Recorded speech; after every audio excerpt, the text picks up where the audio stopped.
Welcome, all of my brother and sister rationalists out there. BlaspheMemeR here. Today, I would like to show my support to the 99% Wall Street movement. I think it's a very important cause, and, you know, we all need to do our part. I mean, it's fucked up the way society is today. It's just a big ball of shit, pretty much. I mean, I don't know how else to explain it. It's fucked up. And each and every single one of us really needs to do everything that we possibly can. And that's exactly what I'm doing right now. So, there you go. And now I'm gonna show you a video clip that I saw earlier today that I actually found quite inspiring. It's from the mainstream news media.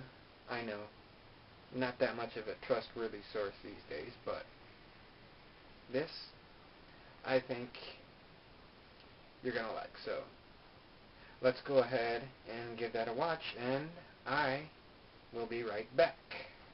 We owe $70 trillion. I understand that, but to walk out a $4 trillion solution, which is basically just a way for the Democrats to avoid dealing with this until 2017. I'm not here to talk about plans to deal with this till 2017. I'm saying we've got a real problem, and I'm tired of Republicans and Democrats who either want Republicans who want to burn the place to the ground, and Democrats, with all due respect, who want to offer a plan that gets it through their end of their second term of their presidency, and then screws me and my kids when it's over. And until we do that, we have to deal with the extraction that is at foot. It is the reason the financial markets are behaving the way they're behaving. That is a mathematical fact. This is not some opinion. This is a mathematical fact. Tens of trillions of dollars are being extracted from the United States of America.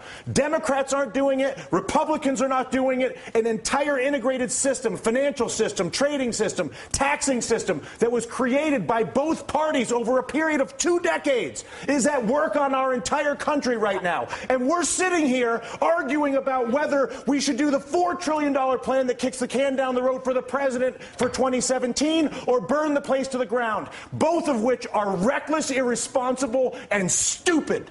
And the fact of the matter is, until we actually, and I'm sorry to lose my temper, but I tell you what, I've been coming on TV for 3 years doing this. And the fact of the matter is that there's a refusal on both the Democratic and the Republican side of the aisle to acknowledge the mathematical problem, which is that the United States of America is being extracted. It's being extracted through banking, it's being extracted through trade, and it's being extracted through taxation. And there's not a single politician that has stepped forward, Susan, to deal with this. But there's only one right now. The leader of the free world, whether you like it or not, the President of the United States is arguably one of the most powerful individuals we have out there. But and Susan, he's our what you're saying is exactly the point that Dylan is making. It's not about one guy. It's about all of them. No, I actually disagree. I think Dylan's saying it is about one guy. It is about one guy. What would you like him to do? I would like him to go to the people of the United States of America and say, people of the United States of America, your Congress is bought. Your Congress is incapable of making legislation on health care, banking, trade, or taxes, because if they do it,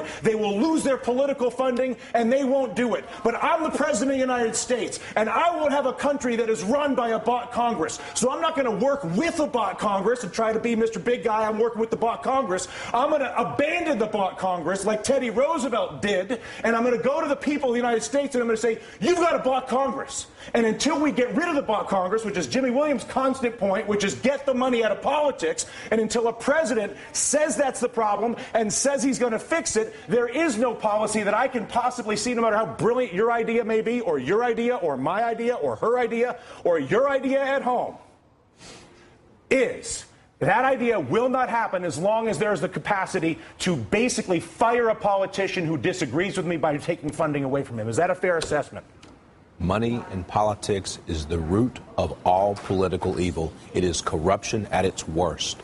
And until we step up and kick that out of the park, it's going to be the same system all. And only the president could do that. We're going to No. keep you guys. Congress has to do it too. The Congress has to do it too. But I'll tell you what. How bad does it have to get? How much money has to be extracted? How many things have to be heard? Down to brass tacks. Okay, physically, what do? You go and give a speech right now. Right now. Right now. You say. And then what happens tomorrow? Tomorrow, what happens is you begin the process of actually investing in solving the problem. So I come out and I say, how? I create an infrastructure bank with 2% blending immediately. Once I explain to people the problem, once I explain to you have cancer, once you understand how screwed up your trade, tax, and banking policies are, believe me, you will have no issue when I incorporate an infrastructure bank that I fund with repatriated offshore money that I bring in and then use to create 2% direct lending to every business in America. Because when you realize that the banking system is fully corrupt and defrauding us, and I come out and say that, which is what I want my president to do, that at that exact moment I say, you know what, we got a screwed up situation here, people. You all know it, and now what? I'm going to admit it. And as a result, not only have I admitted it, but we're going to begin the process of solving it like grown-ups. They did it in World War II. They did it after the Civil War. They did it in Latin America with the Brady bonds. We are not seeing it happen now. The panel stays a little more emotional than I anticipated getting at work this afternoon, but what am I going to do? No, it's such a rarity to see that kind of truth, honesty, and passion, especially given the way today's mainstream media is run. I mean, it actually seems like society actually prides itself on mediocrity, stupidity, greed, corruption, and stabbing everyone else in the fucking back. And that's bullshit. I mean, not only that, but society actually seems to reward these fucking people for that fucking obnoxious, despicable behavior. I just don't have enough words to describe how fucking pissed off that makes me. I mean, it fucking sucks, and sometimes I want to kill these people. They are fucking ruining this country, and actually the entire fucking planet. They need to be fucking stopped. And that's why we do these things. This is why I'm making videos for YouTube. Because I want to make a difference to society. Any way I fucking can. You know, it's important. We need to do shit. Actually get our voices out there and be heard. You know, but whether this will actually make a difference, I don't know. I just hope I can reach a few of you out there. If I can do that, I will have done my job. So, that's about it. See you, friends.